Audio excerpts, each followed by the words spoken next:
In East London in the 60s, the Cry twins are the gangster princes of the city and everyone is terrified of them. Ron is bloodthirsty and illogical while Reggie is a street-fighting man. One morning, Reggie leaves the house to bring tea for the policemen who have been tailing him. He mocks Nipper for sitting there doing nothing instead of catching the real criminals. Then Reggie goes to his car and finds his friend Ollie instead of his driver, Frank. Ollie explains that Frank hasn't shown up for work, so Reggie decides to go to his apartment to find out what happened. On the way, Reggie talks to all the neighbors who like how much he cares. The cops continue to follow him and Nipper gets angry because civilians choose to talk to a gangster, but not to the police. At the apartment, Reggie meets Frank's sister, Frances, and flirts with her until her mother sends her back inside. Eventually, Frank comes out and finally gets to work. During the trip, Reggie keeps asking Frank things about Frances. Eventually, they stop by an alleyway where Reggie and Albie quickly sneak away. Nipper stops the police car and tries to follow them, but no matter how fast he runs, he loses track of them. Afterward, Reggie and Ollie visit Ron, who is in a mental hospital. He served 3 years in prison for grievous bodily harm,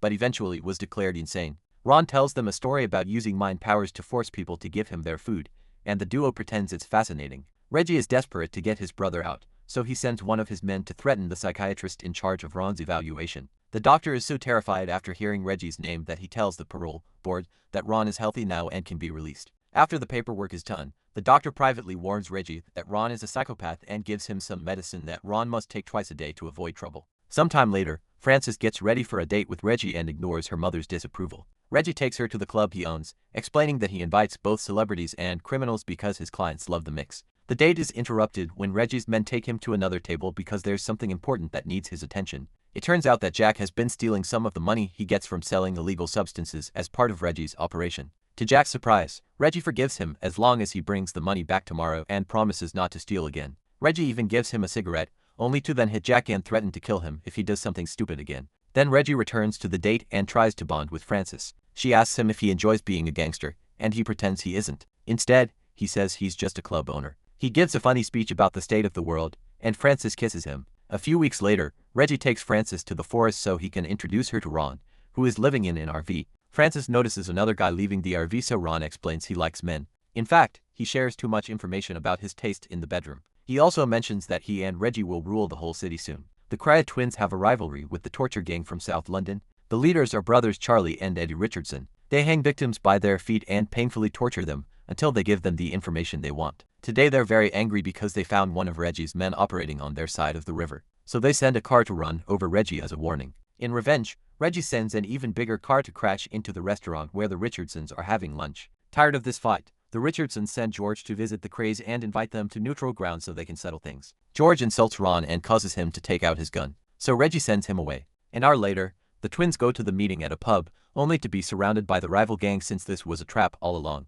Ron starts ranting with his hands in his jacket pockets, pretending he has guns while asking for a shootout. The enemies are freaked out by Ron's crazy face and the guns, so they let him leave. During all this, Reggie just keeps pouring a glass of beer. After his brother is gone, he starts insulting the gangsters and reveals he's brought brass knuckles. At the same time, Ron comes back with two hammers and hits an opponent on the back. A fight ensues, and even though the torture gang has more fighters, the Crays are absolute savages. They beat up every man without mercy, and Ron even bites someone's face. The twins easily win the battle, and while Ron keeps hitting the unconscious men, Reggie drinks his beer. On the day of the World Cup final, the cops find Charlie in the gang hideout and arrest him. He gets sentenced to 25 years for fraud, extortion, and assault. Now there's nobody left to stop the Crays from taking over London. They hire a lawyer named Leslie, who helps them set up legitimate business operations to cover their illegal ones. Leslie uses intimidation through words and the law to convince the owner of the local casino to sell it to the twins. Reggie likes Leslie and considers him useful, but Ron doesn't trust him. He dislikes how Leslie gets things done by negotiating like a businessman because he thinks that's being a sneaky scammer when a gangster should actually be direct and rough.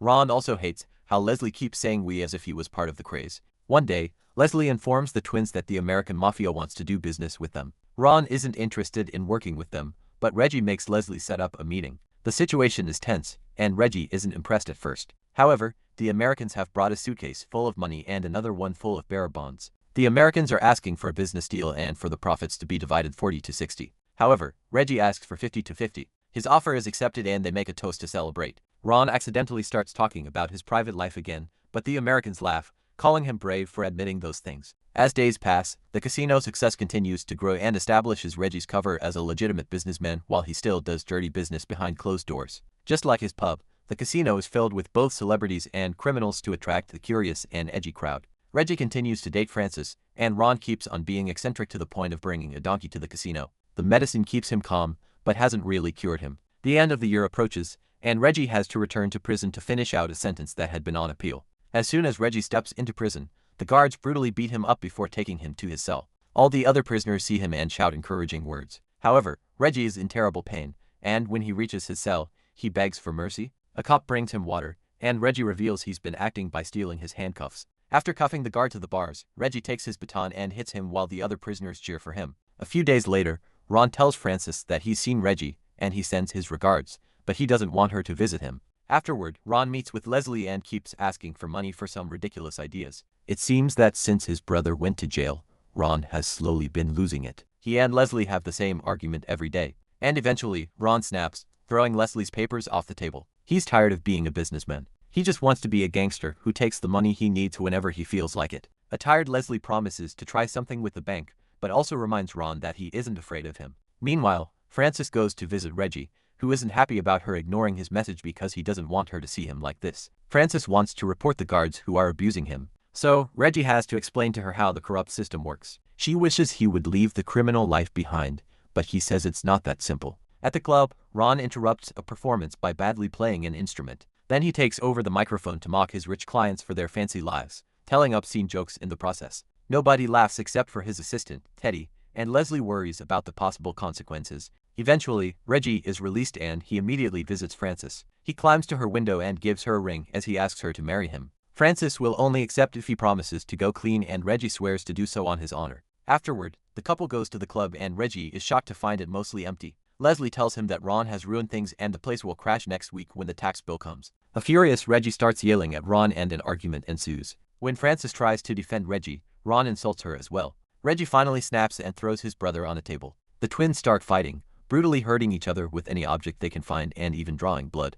Ron has had lots of practice in prison and manages to overpower Ron, leaving him bleeding on the floor. Frances is disgusted by all this violence and leaves the club. A crying Ron brings Reggie down for a hug, explaining how sometimes he doesn't feel like himself. The next day, Reggie goes after Frances and convinces her to give him another chance. In the meantime, Nipper has started to follow Ron instead of Reggie and takes lots of pictures. However, Ron starts making friends with various members of the House of Parliament and invites them to his apartment where he throws parties with young men who are hired to please the old politicians. The police can't arrest him without getting important people involved too. So, the higher-ups cover everything up, and Ron continues to be safe. Reggie shows Frances a club in the West End, which he wants to buy to look like a proper businessman again. The owner agrees to sell 50% of the club, and Reggie knows he can get the rest later. Ron is afraid that he may lose his relationship with Reggie. So, he sends Teddy to intimidate the club owner to try to stop the deal. Teddy starts breaking things at the bar, so the owner cancels the deal, but also calls the police. Both twins are then charged with extortion, and when Frances visits Reggie in prison, she makes a big announcement. She'll only marry him if he's found innocent. A few days later, a picture of Ron with a politician ends up in the newspaper,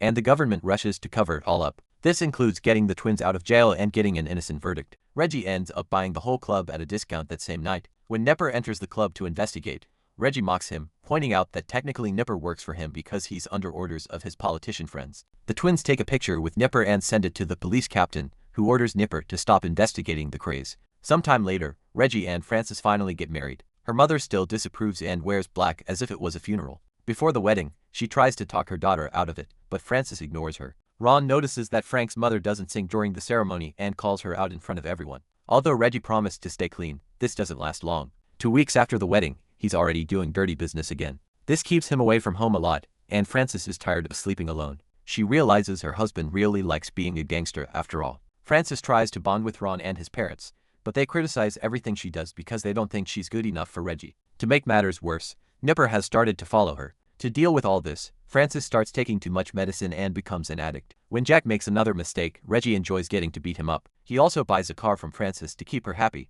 but he still turns her down when she asks him to spend time together. One afternoon at the pub, Leslie tells Reggie that he needs to start thinking about his future with the family and may become clean for real. Ron is furious to hear this and hits Leslie with a bottle, even throwing a few glasses while the men take the lawyer to the hospital. Reggie starts yelling at his brother and realizes he hasn't been taking his medicine, which explains why he's been more volatile lately. Sometime later, the American gangster talks to Reggie in private to ask him to do something about Ron. It's dangerous for him to appear in public with politicians, and he's become a loose cannon. However, Reggie refuses to let his brother down. When he gets home, he doesn't even say hi to Francis. In the meantime, George is trying to work on his own after the torture gang broke up. He enters the crazed territory and beats up the owner of an important warehouse. The next day, the man asks Ron for protection. So, Ron goes on a rant about people who suck at their jobs and agrees to kill George if the warehouse owner pays him well. That night, Ron enters a pub and shoots George in the head right in front of everyone. Later at home, Reggie tries to yell at Ron for what he did, but he can't because their mother may hear. He quietly orders Teddy to get rid of the clothes and gun that Ron used at the pub. He also asks Albie to look for every witness to find out if they went to the police. Before leaving, Reggie leaves the medicine bottle and tries to remind Ron to take it. The next day, Francis asks Reggie to let Ron go to jail, but Reggie refuses and is disappointed to realize that Francis is an addict. Now, at Scotland Yard, Nipper is given permission to open an official investigation on the craze, using George's murder as a basis. Ron is called for a police lineup, but none of the witnesses identifies him because they're too scared of the gang. Francis grows more frustrated every day because the gang starts to hang out at her house, and people on the street don't want to talk to her while she's with Reggie. He even confirms that he threatened the witnesses to avoid trouble. One afternoon, it starts raining and Francis runs outside to try to close her car, but she's struggling. Instead of helping her, Reggie mocks her because she only has the car thanks to his illegal activities. He shakes the car and insults her, so Francis slaps him and goes back inside. A furious Reggie follows her and throws her around the room before taking advantage of her and beating her up. The next day, Francis finally leaves for good. Ron finds her on her way out and helps her with her suitcases while talking about the situation. He's happy to see her go, but at the same time, he doesn't approve of his brother hitting her because that's not how their parents raised them. Francis kisses his cheek as thanks and Ron says he's always liked her. A few weeks later, Reggie tries to visit Francis, but Frank doesn't want to let him in. An argument ensues, so Francis interrupts them and agrees to hear Reggie out. He begs her to come back and swear he's changed. However, Francis doesn't believe him and goes back to her family home. Afterward, Francis realizes she never escaped this hell and takes enough medicine to self-delete. Frank finds the body and calls Reggie, who returns to say his final goodbye and put the wedding ring back on her finger. During the funeral, Francis' mother blames Reggie for her daughter's death. One night at the club, Ron hires Jack to kill Leslie. Jack goes to the lawyer's house, but when Leslie opens the door, he doesn't shoot fast enough. Leslie starts fighting him for the gun, and in the struggle, he gets shot in the leg. Jack uses the opening to run, and Leslie opens fire, but Jack is already gone in his car. In the morning, Nipper visits Leslie at the hospital and gets him to talk by promising to protect his family. A few hours later, Reggie learns from his spies that Leslie told Nipper everything and even gave him documents.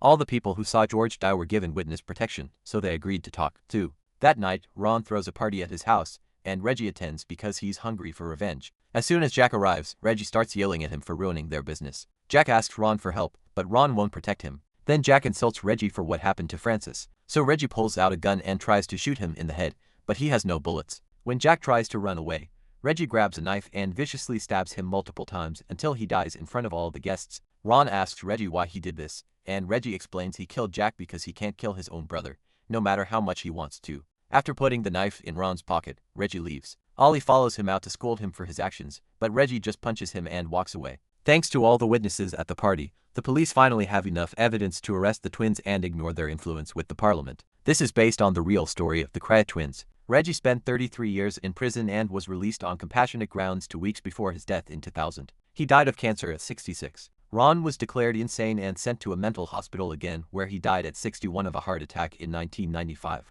Make sure to subscribe and turn on notifications so you can watch more videos like this. Thanks for watching.